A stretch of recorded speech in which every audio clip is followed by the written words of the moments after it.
नमस्कार दोस्तों, प्रस्तुत है weekly current affairs test series.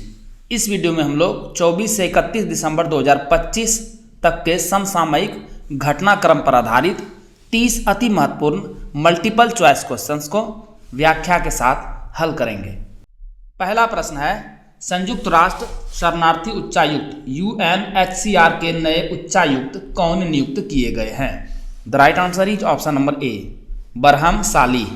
संयुक्त राष्ट्र महासभा ने इराक के पूर्व राष्ट्रपति बरहम साली को संयुक्त राष्ट्र शरणार्थी उच्चायुक्त का नया उच्चायुक्त सर्वसम्मति से चुना, जिनका 5 वर्षीय कार्यकाल 1 जनवरी 2026 से शुरू हो गया है।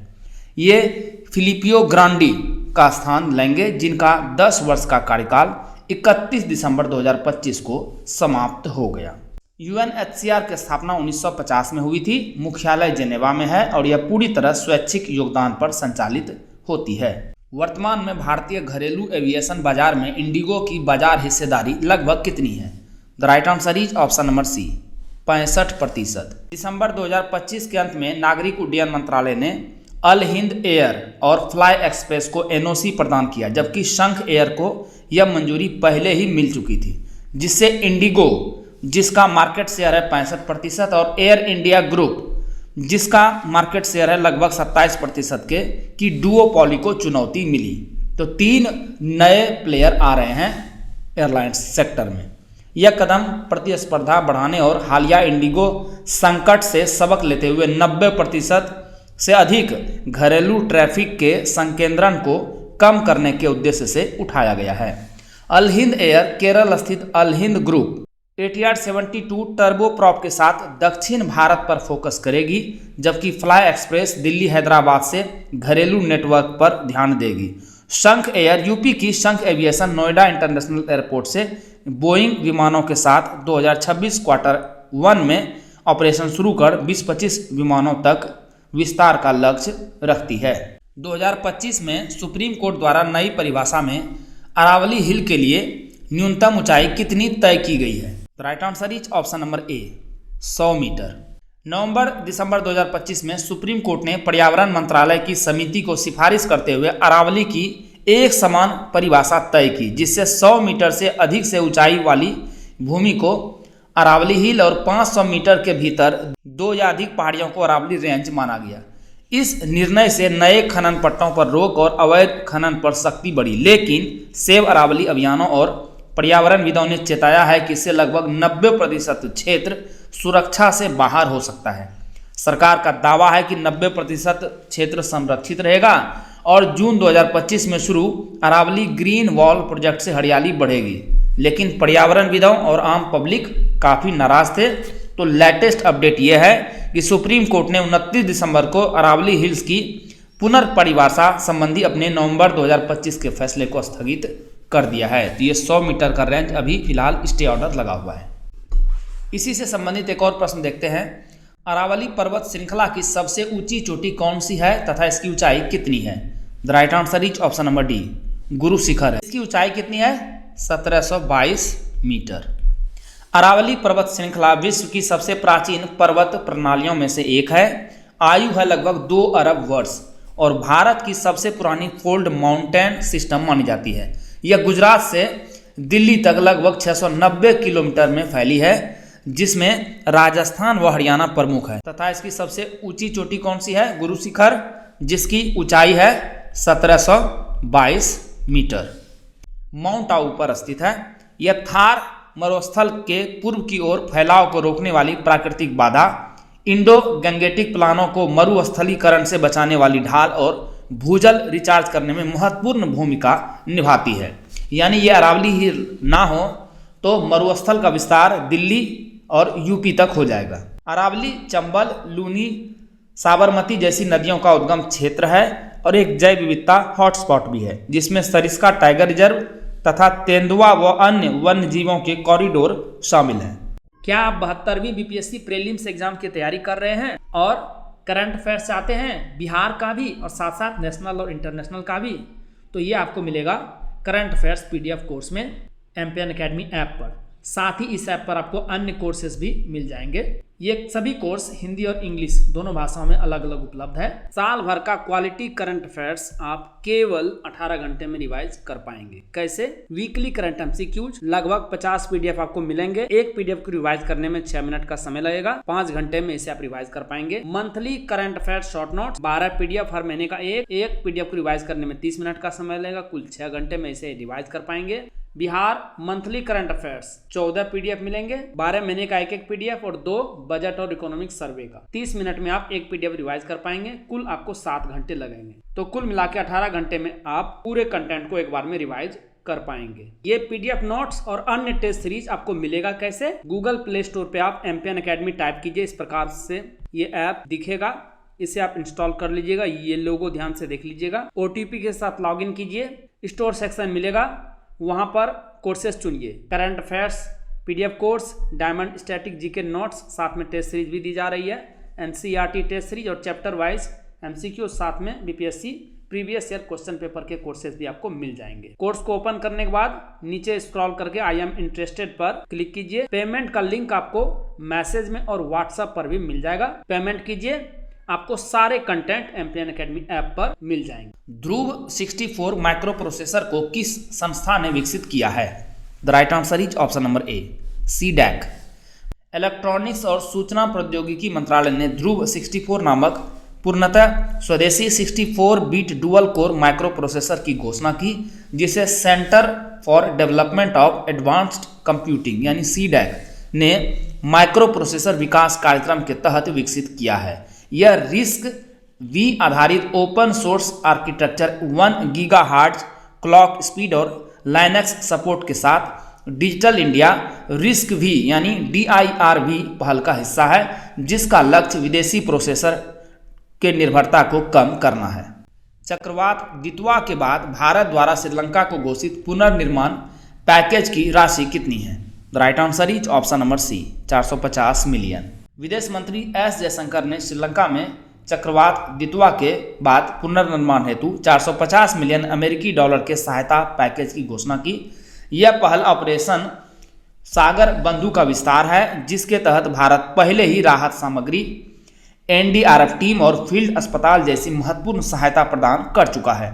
चक्रवात ने श्रीलंका की अर्थव्यवस्था को 4 बिलियन US डॉलर से भी अधिक का नुकसान पहुंचाया है, जो 2004 की सुनामी से भी अधिक चुनौतीपूर्ण माना जा रहा है। ब्लू बर्ड ब्लॉक 2 उपग्रह का वजन कितना है, जो इसरो द्वारा लॉन्च किया गया सबसे भारी पेलोड है? The right answer is option number C, 6100 kilogram. 24 दिसंबर को इसरो ने अपने सबसे शक्तिशाली रॉकेट LVM-3M6 के जरिए ब्लू बर्ड ब्लॉक 2, जिसे ब्लू बर्ड 6 सैटेलाइट भी कहते हैं, उपग्रह का सफल प्रक्षेपण किया, जो भारतीय मिट्टी से लॉन्च किया गया अब तक का सबसे भारी पेलोड है। यह उपग्रह अंतरिक्ष में दुनिया का सबसे बड़ा व्यावसायिक एंटीना तैयार करेगा, जो सामान्य स्मार्टफोन को सीधे स्पेस बेस्ड सेलुलर ब्रॉडबैंड और 5G कनेक्टिविटी प्रदान करेगा। यह मिशन NSIL और AST स्पेस मोबाइल के बीच एक महत्वपूर्ण व्यावसायिक समझौता है, जो वैश्विक लॉन्च बाजार में भारत की विश्वसनीयता को बढ़ाता है।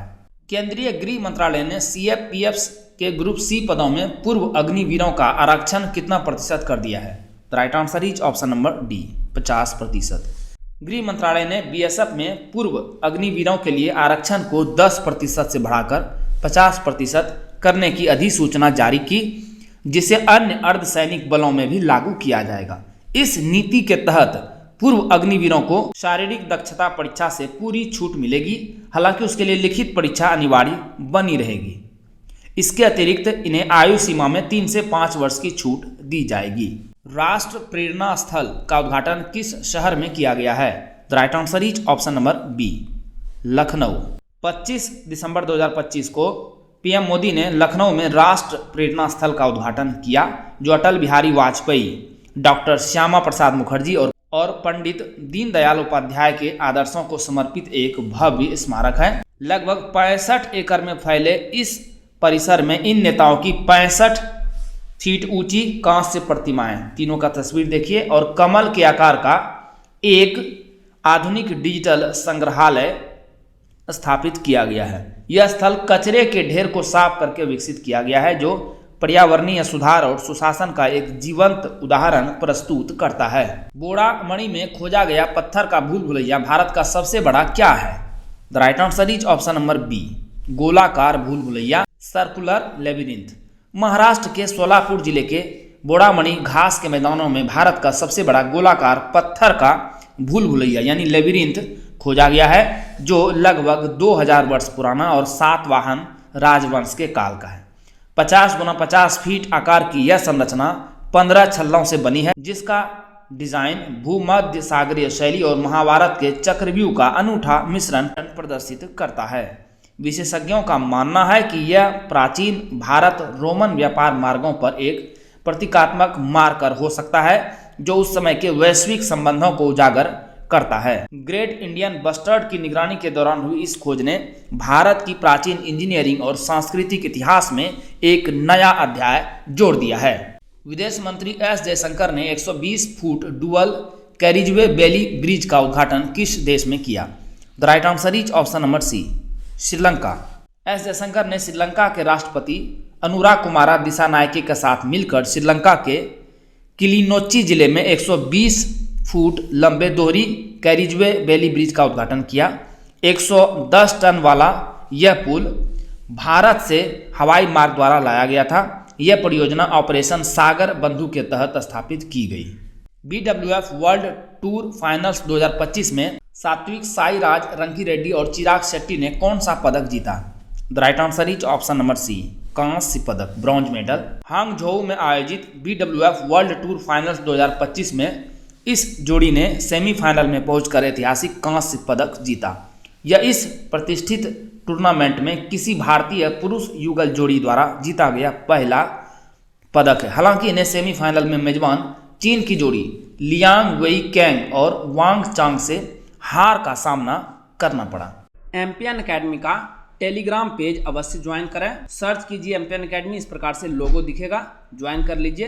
क्या क्या मिलेगा आपको वहाँ पर? बीपीएससी परीक्षा से संबंधित अपडेटेड न्यूज आपको मिलेगी। बीपीएससी प्रीलिम्स एग्जाम का स्पेशल डेली क्विज आयोजित किया जाता है सुबह और शाम, वो आपको मिलेगा।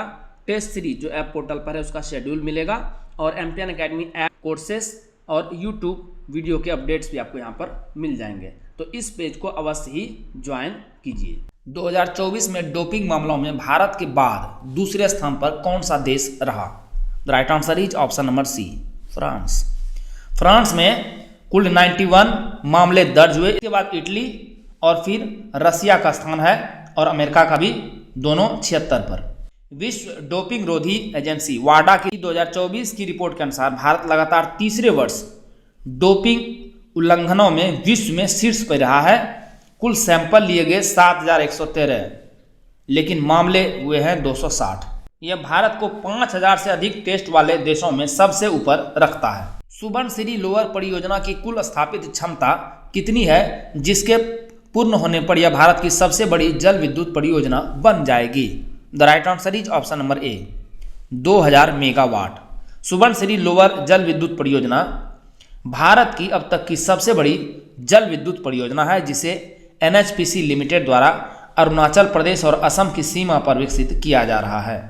2000 मेगावाट की कुल क्षमता वाली इस परियोजना की पहली कमर्शियल यूनिट 250 मेगावाट की का उद्घाटन 23 दिसंबर को केंद्रीय मंत्री मनोहर लाल खट्टर द्वारा किया गया। ब्रह्मपुत्र की सहायक सुबनसिरी नदी पर निर्मित यह रन ऑफ द रिवर योजना अपनी भूगर्भीय और पर्यावरणीय चुनौतियों के कारण चर्चा में रही है, जिससे इसकी निर्माण लागत लगातार बढ़ रही है। सोमालीलैंड को स्वतंत्र राज्य के रूप में औपचारिक मान्यता देने वाला पहला देश कौन सा है?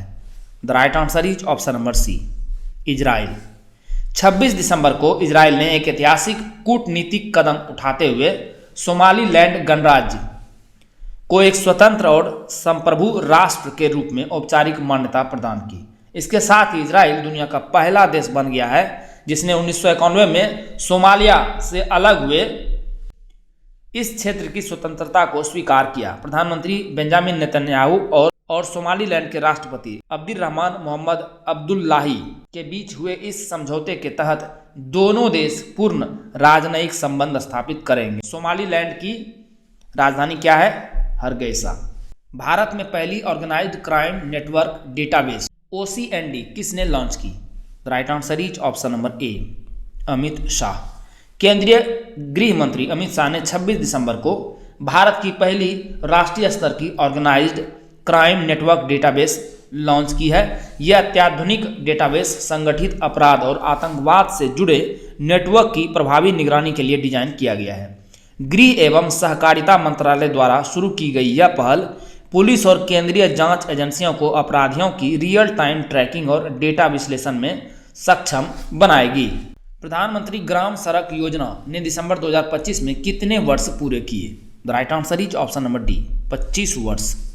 प्रधानमंत्री ग्राम सड़क योजना ने 25 दिसंबर को अपने गौरवशाली 25 वर्ष पूरे कर लिए हैं। पूर्व प्रधानमंत्री अटल बिहारी वाजपेयी द्वारा वर्ष 2000 में शुरू की गई यह योजना ग्रामीण भारत की जीवन रेखा बन गई है, जिसके तहत दिसंबर 2025 तक 7.87 लाख किलोमीटर सड़कों का निर्माण पूरा किया जा चुका है। 90% भौतिक प्रगति के साथ यह योजना अब अपने चौथे चरण में प्रवेश कर चुकी है, जिसका लक्ष्य 25,000 नई बस्तियों को जोड़ना है। 2025-26 के बजट सेशन में इसका बजट रखा गया था 19,000 करोड़ रुपये। भारत में 2019 से 2025 तक बिजली गिरने की घटनाओं में लगभग कितनी वृद्धि दर्ज की गई है? The right answer is option number C, 400%। 2024-25 की रिपोर्ट के अनुसार भारत में 2019 से 2025 के बीच बिजली गिरने की घटनाओं में 400% की भारी वृद्धि हुई है, जिसमें जलवायु परिवर्तन के कारण प्रतिवर्ष जो वृद्धि है 7 से 14% की देखी जा रही है। मध्य प्रदेश, बिहार और हिमाचल प्रदेश में सर्वाधिक मौतें दर्ज की गई है, जहां अकेले बिहार और मध्य प्रदेश में 2014 से 2025 के बीच 3500 से अधिक लोगों की जान गई है। परंपरागत रूप से संवेदनशील क्षेत्रों के अलावा अब राजस्थान, गुजरात, हरियाणा और दिल्ली जैसे राज्यों में भी नए हॉटस्पॉट उभर रहे हैं। प्रगति प्लेटफॉर्म की शुरुआत कब की गई थी? The right answer is option number C, 2015 में। न्यूज में क्यों है? 26 से 28 दिसंबर 2025 को नई दिल्ली पूसा में आयोजित मुख्य सचिवों के 5वें राष्ट्रीय सम्मेलन में प्रधानमंत्री नरेंद्र मोदी ने विकसित भारत के लिए मानव पूंजी थीम पर जोर देते हुए राज्यों से केंद्र की प्रगति का फुल फॉर्म क्या है? Proactive governance and timely implementation प्रणाली की तर्ज पर अपनी निगरानी व्यवस्था विकसित करने का आग्रह किया। वर्ष 2015 में शुरू हुआ ICT सक्षम मंच 3 स्तरीय संरचना PMO, केंद्रीय सचिव और मुख्य सचिव के माध्यम से परियोजना निगरानी, शिकायत निवारण और केंद्र राज्य समन्वय को मजबूत करता है। 2025 FIDE विश्व रैपिड चैंपियनशिप के पुरुष वर्ग में स्वर्ण पदक किसने जीता? The right answer is option number C, Magnus Carlsen. Qatar की राजधानी दोहा में 25 से 30 दिसंबर तक आयोजित FIDE विश्व रैपिड और ब्लिट्ज चैंपियनशिप के रैपिड वर्ग में नॉर्वे के मैग्नस कार्लसन ने अपना 6ठा विश्व रैपिड खिताब जीतकर इतिहास रच दिया। महिला वर्ग में रूस की एलेक्जेंड्रा गोडियाचकिना ने चीन की झू जीनर को प्लेऑफ में हराकर अपना पहला खिताब जीता। भारत के लिए यह प्रतियोगिता ऐतिहासिक रही, जहां अर्जुन एरिगेसी ने कांस्य पदक जीतकर विश्वनाथन आनंद के बाद पोडियम फिनिश करने वाले दूसरे भारतीय पुरुष बने। वहीं कोनेरू हम्पी ने भी महिला वर्ग में कांस्य पदक हासिल किया। ग्रीन टू गोल्ड पहल किस राज्य सरकार द्वारा शुरू की गई है? The right answer is option number D, Himachal Pradesh. Himachal Pradesh के मुख्यमंत्री सुखविंदर सिंह सुक्खू ने दिसंबर 2025 में ग्रीन टू गोल्ड पहल शुरू की, जिसका लक्ष्य 2027 तक राज्य को आत्मनिर्भर बनाना और औद्योगिक हेम्प यानी भांग की खेती को वैध व विनियमित करना है। इस नीति के तहत 0.3% से कम THC सामग्री वाले पौधों की खेती की अनुमति होगी, जिसका उपयोग फार्मास्यूटिकल्स, टेक्सटाइल, बायोफ्यूल और हेम्पक्रीट जैसे इको फ्रेंडली निर्माण में किया जाएगा।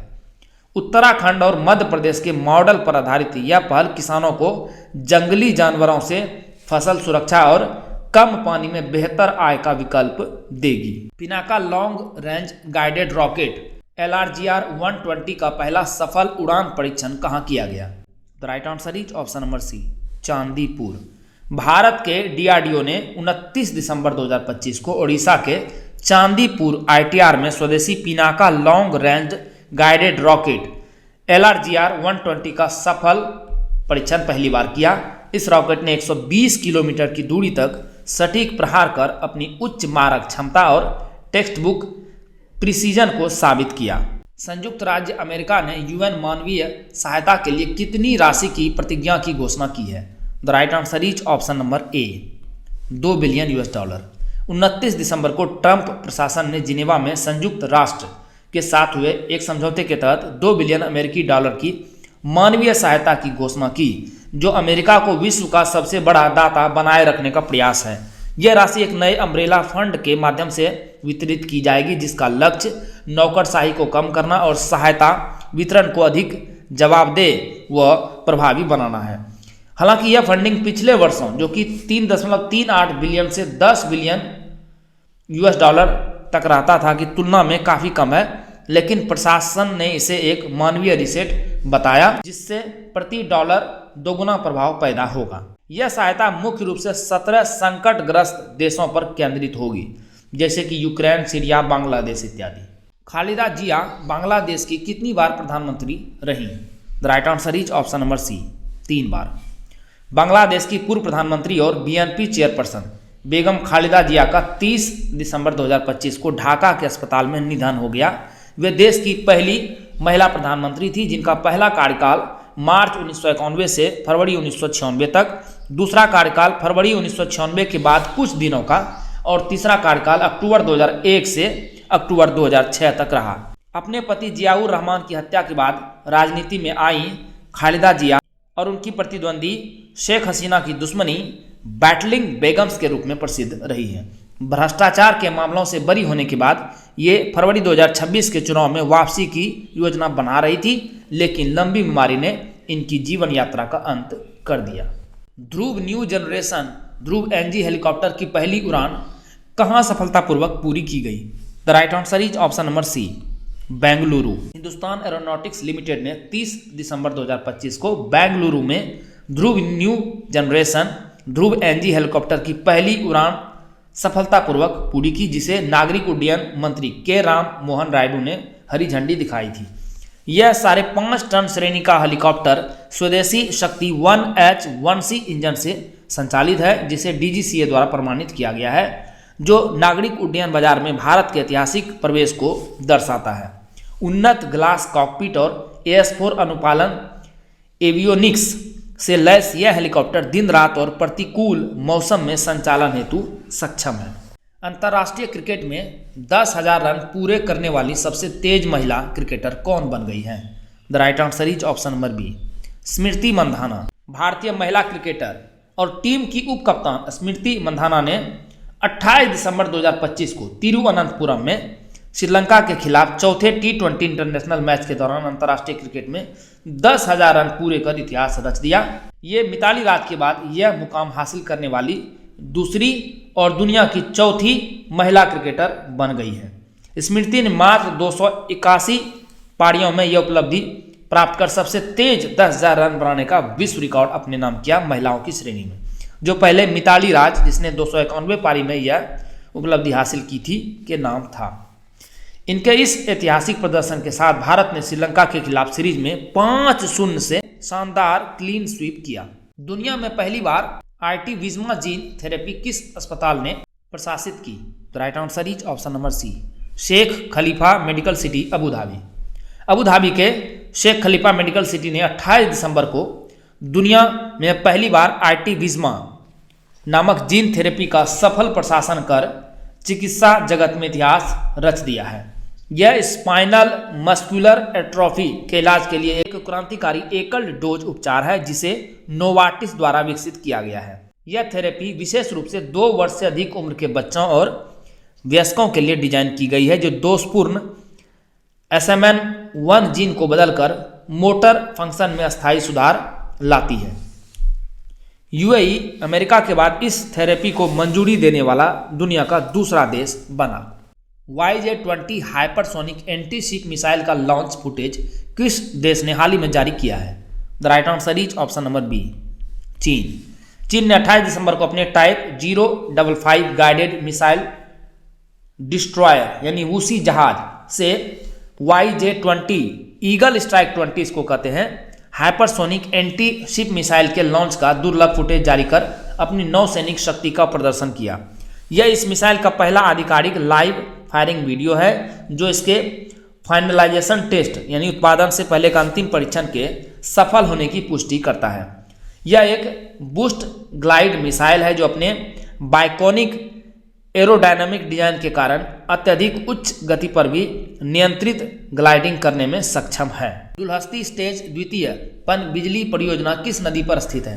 The right answer is option number D, Chenab. News में क्यों है? भारत के पर्यावरण मंत्रालय की विशेषज्ञ मूल्यांकन समिति ने दिसंबर 2025 में जम्मू कश्मीर के किश्तवाड़ जिले में चिनाब नदी पर 260 मेगावाट की दुलहस्ती स्टेज द्वितीय पनबिजली परियोजना को पर्यावरणीय मंजूरी दे दी है।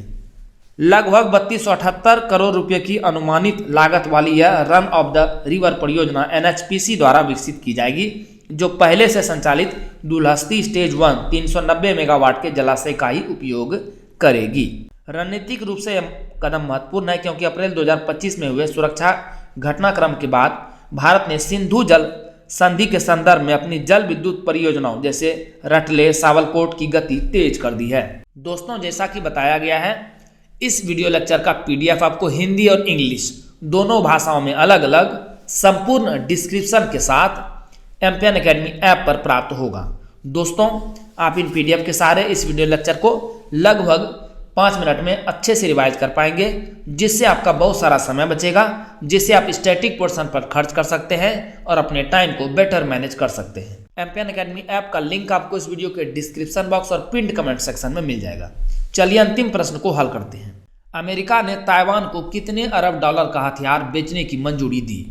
The right answer is option number C, 11.1 billion $। America के ट्रंप प्रशासन ने ताइवान के लिए अब तक के सबसे बड़े हथियार सौदे को मंजूरी दी है जिसकी कुल कीमत है 11.1 बिलियन $।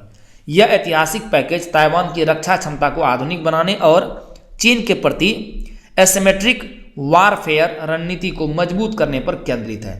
इस समझौते के तहत ताइवान को हिमार्स ATACMS मिसाइलें, हॉविट्जर और अल्टियस लाइटनिंग म्यूनिशन ड्रोन्स जैसे उन्नत हथियार प्राप्त होंगे। हालांकि चीन ने ताइवान के चारों ओर जस्टिस मिशन 2025 के नाम से एक व्यापक लाइव फायर सैन्य अभ्यास भी शुरू कर दिया है जिससे क्षेत्र में भू राजनीतिक तनाव चरम पर पहुंच गया है।